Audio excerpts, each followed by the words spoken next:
बड़ी संख्या में कांग्रेस और जेएमएम के कार्यकर्ताओं ने बीजेपी का दामन थामा है। लगभग 250 की संख्या में कांग्रेस और जेएमएम के कार्यकर्ताओं ने निरंजन सिन्हा के नेतृत्व में बीजेपी का दामन थामा है। इसे लेकर बीजेपी प्रदेश कार्यालय में कार्यक्रम का आयोजन किया गया था और इस कार्यक्रम में बीजेपी का पट्टा पहनाते हुए सभी को बीजेपी में शामिल किया गया।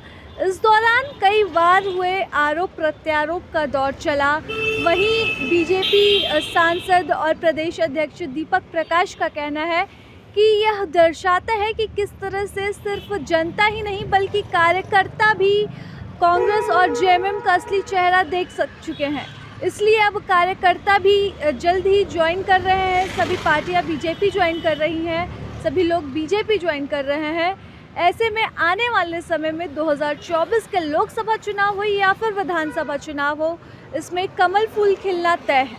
मित्रों, राज्य भी आज अराजकता से गुजर रहा है, इसलिए झारखंड मुक्ति मोर्चा के कई मित्र आज झारखंड मुक्ति मोर्चा के नेताओं के चेहरे पर जो नकाब है वो उतर चुका है।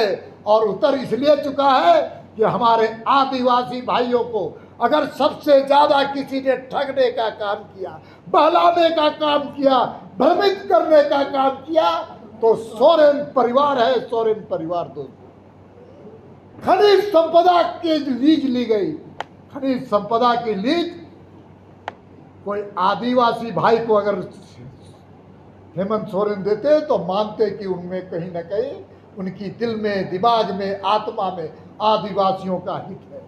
लेकिन पूरा लीज आप उठा करके देख लीजिए, इनके कार्यकाल में एक भी आदिवासी को खनिज संपदा का लीज नहीं दे करके, और किसको लीज देने का काम किया तो अपने चंगू मंगू आस पड़ोस में जो सत्ता के बिचौलिए थे, दलाल थे, अफसर जा रहे हैं, बिचौलिए जा रहे हैं। कुछ दिन के बाद इन बिचौलियों को, इन दलालों को और इन ठेकेदारों को और इन भ्रष्ट अफसरों को जो संरक्षण देने वाला नेता है वो भी जेल जाएगा।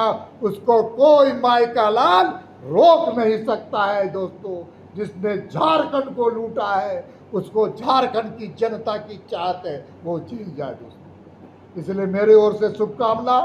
मुझे विश्वास है लोकसभा में मोदी जी की सरकार और 2024 में विधानसभा के जो चुनाव होंगे उसमें नौजवानों को ठगने का काम किया, 5 लाख लोगों को रोजगार देने का काम जो किया था, कहा था, आज किसी को रोजगार नहीं दिया। इसलिए आज नौजवान भी परेशान है, महिलाएं परेशान है, आदिवासी परेशान है, दलित परेशान है, सर्व समाज परेशान है और 3.5 करोड़ जनता की चाहत है कि अब हेमंत सरकार से निजात मिलना ही चाहिए, मिलना ही चाहिए। इसलिए जब 2024 होंगे उसका संदेश और संकेत झारखंड मुक्ति मोर्चा और कांग्रेस और आरजेडी के जो कार्यकर्ता थे, ठगबंधन की सरकार चल रही है, उनके असली चेहरा को पहचान लिया है और भारतीय जनता पार्टी का परिवार में आपने दामन थामा है।